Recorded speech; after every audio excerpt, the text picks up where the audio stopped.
2020년 7월 24일 금요일 아침이 되었습니다. 오늘 우리와 함께 묵상할 말씀은 창세기 27장 41절 말씀부터 28장 5절까지의 말씀입니다. 자, 창세기 27장 41절 말씀 펼치시고 읽도록 하겠습니다. 그의 아버지가 야곱에게 축복한 그 축복으로 말미암아 에서가 야곱을 미워하여 심중에 이르기를 아버지를 곡할 때가 가까웠은즉 내가 내 아우 야곱을 죽이리라 하였더니 저 우려하던 일이 벌어집니다. 에서가 이렇게 화가 날만 합니다. 즉 우여곡절 끝에 이 야곱이 에서가 받을 복을 받죠. 그 에서는 자신의 복을 다 빼앗기게 됩니다. 그 이유죠. 그 동생 야곱을 죽이기로 결심을 하게 되는 것이죠. 사실 본문으로만 보면 에서는 복을 받았다고 할 수가 없어요. 저주같죠. 원망만 생겼을 뿐이다 하는 것입니다. 에서는 왜 이렇게 됐을까요? 그 원인은 야곱에게만 찾아서는 안 되는 거예요. 그 세상에 헛된 것만, 팥죽 한 그릇에 장자권을 팔아버리고 이런 모습, 이건 세상에 헛된 영광을 구하는 모습이에요. 이 사람들은 자신의 탐욕만을 만족시키려 하기 때문에 결코 하나님의 거룩한 뜻을 따라갈 수가 없어요. 그러니까 하나님의 복도 누리지 못하게 되는 것이죠. 결국 에서는 세상의 복을 얻지 못하자 야곱을 미워하며 죽이려 하는 그런 모습이 나타나는 것입니다. 이처럼 세상의 복만을 구하는 자는 결국 정욕을 따르게 되고 분노와 원망 속에서 살아갈 수밖에 없습니다. 이걸 내려놓아야 되는 거예요. 그러나 이렇게 정욕을 따라 죄된 본성을 만족시키는 삶을 산다면 주님을 기뻐하시게 할 수는 없어요. 주님이 그런 걸로 기뻐하시는 분이 아니기 때문에 이 정욕을 따르는 생각과 삶은 하나님과 원수가 된다. 그 결과 이런 삶을 사는 사람은 참된 평강과 기쁨을 잃어버리게 되고 오히려 세상 염려로 가득 차서 고통받게 된다는 것을 인생이 보여주고 성경이 증명하고 있는 것입니다. 42절부터 45절까지의 말씀 보겠습니다. 맏아들 에서의 이 말이 리브가에게 들리매 야곱을 죽이겠다 말이죠. 사람을 보내어 작은아들 야곱을 불러 그에게 이르되 내 형 에서가 너를 죽여 그 한을 풀려 하니. 그러니까 막 에서가 온 집이 들리도록 분을 바라는 것 같아서 에서 어딨냐, 에서 나와라, 내가 다 죽여버린다.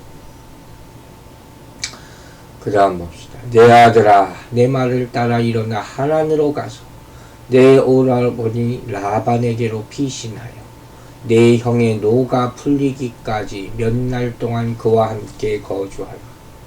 내 형의 분노가 풀려 내가 자기에게 행한 것을 잊어버리거든 내가 곧 사람을 보내어 너를 거기서 불러오리라.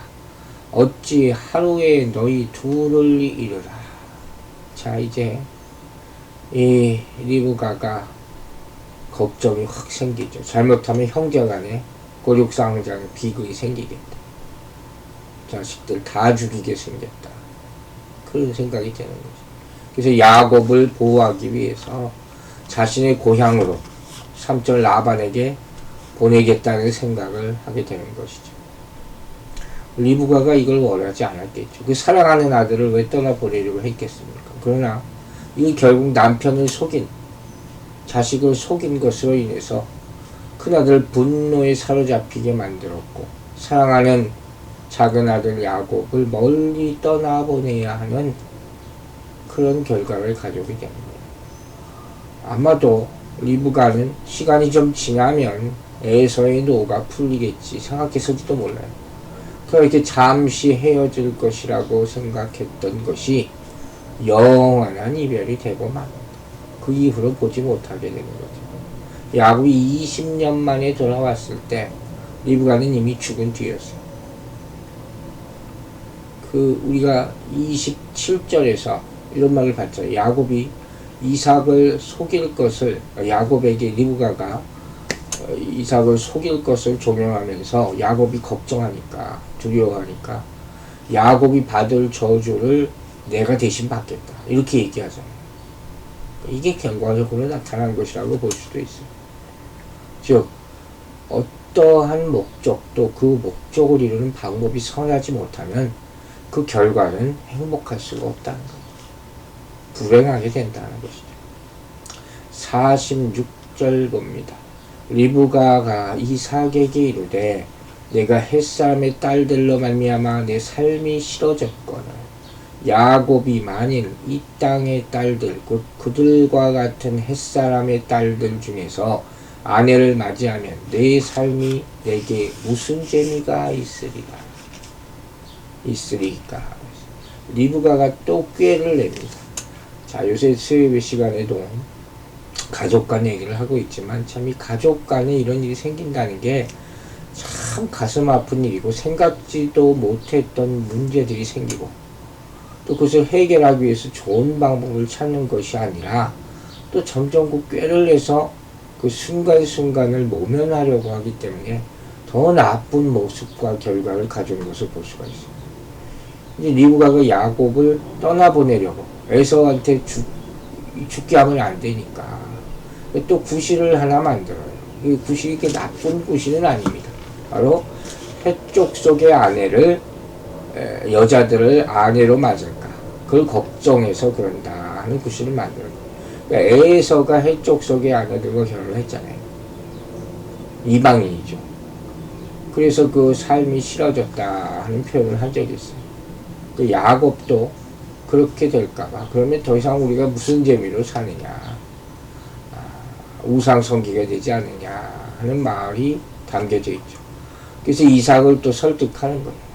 이삭이 이 상황을 알았는지 몰랐는지 모르겠지만 그리고 이게 리브가가 성경에서 등장하는 마지막 장면이죠.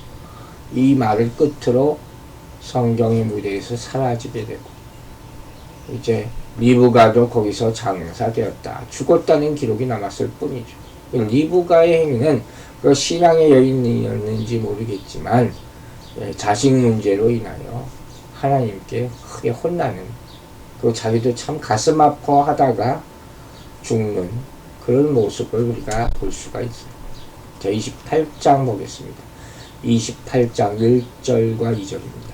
이삭이 야곱을 불러 그에게 축복하고 또 당부하여 이르되 너는 가나안 사람의 딸 중에서 아내를 맞이하지 말고 일어나 닷단 아람으로 가서 내 외조부 부두엘의 집에 이르러 거기서 내 외삼촌 라반의 딸 중에서 아내를 맞이하라. 리브가가 아들을 잃어버리게 될까, 야곱을 잃어버리게 될까 두려워서 남편 이삭을 다시 한번 핑계거리로 속이고 야곱을 삼촌집으로, 친정집이죠, 보내는 그런 장면이에요. 앞서 말했듯이 야곱이 에서처럼 해쪽 속의 딸을 아내로 맞이하는 것이 옳지 않다, 그렇게 말하는 것이죠. 그리고 리브가의 설득에 이삭은 야곱에게 하란으로 가서 아내를 맞이하라고 명하게 됩니다. 가나안 족속의 딸 중에서 내 아들 이삭을 위하여 아내를 택하지 말고 내 고향 내 족속에게로 가서 내 아들 이삭을 위하여 아내를 택하라. 이거 어디서 들었어요? 바로 아브라함이 말한 거죠. 창세기 24장에서. 그것을 생각나게 하는 그런 장면이에요. 그나마 참 다행입니다. 바로 에서가 아내로 살았던 해쪽 속의 여인들이 이삭과 리브가에게 근심이었다 그랬잖아요.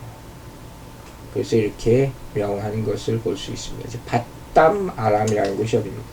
그리고 야곱의 외조부라고 할 수 있는 부두엘, 그리고 외삼촌 라반의 집이 있는 곳이죠.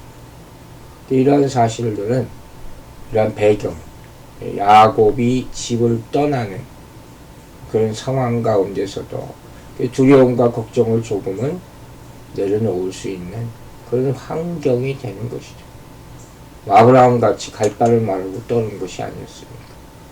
그래서 아마도 이삭은 야곱이 그곳에 가면 에서의 보복도 피할 수 있고 좋은 아내도 맞이해서 평안하게 살 수 있을 것이다, 이렇게 기대했을지도 몰라요.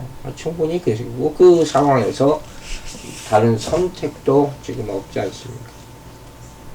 그런데 사실 이러한 이삭의 의도, 리브가의 의도는 일부만 성취된다고 볼 수 있어요. 야곱이 하란에서 아내를 맞이하지만 그곳에서 삶은 평탄하지 않았어요. 너무 힘든 삶을 살았어요. 창세기 31장을 보면 낮에는 더위를 무릅쓰고 밤에는 추위를 당하며 눈 붙일 겨를도 없이 지냈다. 고향 떠나서 사는 삶이 어찌 평안하고 좋을 수가 있겠습니까? 우리 이민 생활하는 분들은 다 이해할 거예요. 또 라반에게 속임을 당하지 않습니까? 삼촌에게. 여기 와서 그런 일 당한 사람들이 얼마나 많습니까? 그 사촌 현종들의 질시도 받고, 이것도 마찬가지죠. 정말 야곱의 인생은 참 힘든 인생이었어요. 즉 아버지 이삭과 형 에서를 기만했던 그 모든 그것이 야곱의 삶 속에 다 담겨져 있어. 결국 하나님의 택함 받은 자답게 살지 못하면 하나님의 징계 가운데 있다, 그럴 수 있다는 것이 그 보여주는 장면이죠. 자, 3절과 4절 읽겠습니다. 전능하신 하나님이 내게 복을 주시어 내가 생육하고 번성하게 하여 내가 여러 족속을 이루게 하시고, 이 복에 대한 얘기가 나오네요. 야곱에게 준 복이에요. 아브라함에게 허락하신 복을 내게 주시되 너와 함께 네 자손에게도 주사 하나님이 아브라함에게 주신 땅, 곧 네가 거류하는 땅을 네가 차지하게 하시기를 원하노라. 자, 이삭이 이제 야곱을 축복하고 떠나보내기 전에 축복합니다. 그죠? 축복 기도해 주는 거죠. 근데 이 축복은 야곱이 아버지를 속여서 빼앗은, 그래서 받았던 축복의 내용과 어때요? 완전히 다르죠. 그죠? 이것을 뭐라고 표현했습니까? 아브라함에게 허락하신 복을, 이렇게 얘기해요. 아브라함에게 허락하신 복을 내게 주시. 이게 진짜 야곱이 받아야 할 복이에요. 그 전에 받았던 건 뭐 이삭이 받아야 될 복이에요. 아니, 에서가 받아야 될 복. 그죠? 이걸 우리가 분간하면서 봐야 된다는 거예요. 이전에 받았던 축복은 보편적인 복이에요. 현실적인 복. 즉 이삭이 받았던 것과 아브라함이 받았던 것과는 내용이 달라요. 에서가 받아야 할 복의 내용. 그러니까 아브라함과 이삭이 받았던 복의 내용은 중점이 뭡니까? 후손에 관한 것, 소유권에 대한 약속. 이게 하나님이 주신 복이죠. 많은 후손, 가나안 땅을 주겠다, 그런 약속을 했잖아요. 근데 야곱이 직전에 받았던 축복에는 그러한 언급이 없어요. 에서가 받아야 할 축복을 말하는 거죠. 이 땅에 대한 언급도 기름진 땅으로 인해 풍성한 수확을 얻게 될 것이다, 이렇게만 표현되어 있어요. 그때는 그게 전부인지 알았지만 그게 아니었다는 걸 알 수 있죠. 여기서는 후손과 땅에 대한 소유권을 언급하고 있는 것이죠. 그리고 아브라함에게 허락하신 복을 너도 받게 될 것이다. 이 어마어마한 거죠. 복이 아브라함과 자신에게 연결되어 있다. 9절부터 아브라함에게 약속하신 복, 하나님이 특별히 택하신 자들에게만 주어진 복, 이 복을 지금 받게 되는 거예요. 따라서 여기서 선언하는 축복은 사실은 처음부터 야곱이 당연히 받을 축복이었어요. 그걸 발견하게 되는 거예요. 둘째라고 해서 받지 못할 게 아니라 이미 하나님이 정해놓으신 그런 축복이었어요. 리브가와 야곱은 이 축복에 관심을 가졌어야 돼요. 무조건 장자가 아니라 장자이기 때문에 복을 받는 게 아니었다는 거예요. 이삭이 에서를 불러서 축복하려고 했을 때 그것이 하나님의 특별한 선택을 받은 자들에게 주어지는 것인지를 확인했어야 돼요. 그렇지 않고 세상적인 장자권의 축복만을 바랬던 것이 그들의 잘못이었다. 그 결과가 어떻게 됐어요? 리브가는 자신이 의도한 것을 얻은 것이 아니라 에서에게 돌아갈 것을 빼앗고 야곱도 집을 떠나게 됩니다. 속임수로서 빼앗게 되는 모습이 되어야 됩니다. 이렇게 되는 거예요. 근데 결국 하나님의 택함을 받은 아브라함 그리고 그 자손 이삭을 통해서 정상적인 방법으로 이제 하나님의 택한 자인 야곱에게 그 복이 전달되는 거예요. 하나님의 뜻은 어떻게 해서든지 이루어지는 거예요. 하나님은 어떤 경우에도 불법적이거나 비정상적인 방법으로 목적을 이루는 것을 원하지 않으신다고 했어요. 이 선한 목적이라 할지라도 예외는 없어요. 그러나 그러한 야곱의 잘못에도 불구하고 하나님은 그분의 선택을 취소하시지 않습니다. 이걸 깨달으라는 거예요. 우리가 하나님의 택함 받은 이유는 오직 하나님의 은혜와 자비로우심 때문이에요. 우리의 공로가 아니라면 이걸 깨닫는 사람이 그 축복의 통로가 될 수가 있음을 잊지 마시기 바랍니다. 5절입니다. 이에 이삭이 야곱을 보내매 그가 밧단 아람으로 가서 라반에게 이르렀으니 라반은 아람 사람 부두엘의 아들이요 야곱과 에서의 어머니 리브가의 오라비더라. 자, 이삭이 야곱을 외가로 보냅니다. 야곱은 아버지의 집을 떠나죠. 밧단 아람이라는 곳으로 가서 어머니 리브가의 오빠, 자신의 외삼촌들이 되죠. 그 집에 도착해서 인생의 또 한 중반을 시작하게 되는 그런 장면입니다. 자, 하나님의 축복은 야곱을 통해서 과연 어떻게 나타나게 될지 참 궁금해집니다.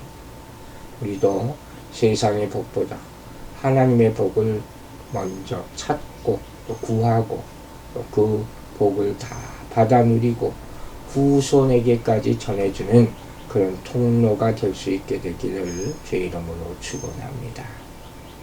아멘. 기도하겠습니다. 하나님 아버지 감사합니다. 우리가 하나님의 택함 받은 자를 믿는다면 우리가 구하는 복도 하나님이 약속하시고 택한 자에게 정말 이 정하신 복이 될 줄로 믿습니다. 우리 인생이 여러 가지 실수로 점철되어 있습니다. 그 실수를 다 자손들이 물려받을 수도 있습니다. 아버지, 우리 후손들의 인생은 우리의 실수를 물려받는 것이 아니라 하나님이 주신 축복을 물려받을 수 있도록 도와주시옵소서. 그들의 삶이 평탄하게 하여 주시고 하나님의 축복 가운데 형통하게 하여 주시옵소서. 우리를 하나님의 말씀 전하는 통로로 사용하게 하여 주심을 감사드리며 예수 그리스도의 이름으로 기도했습니다.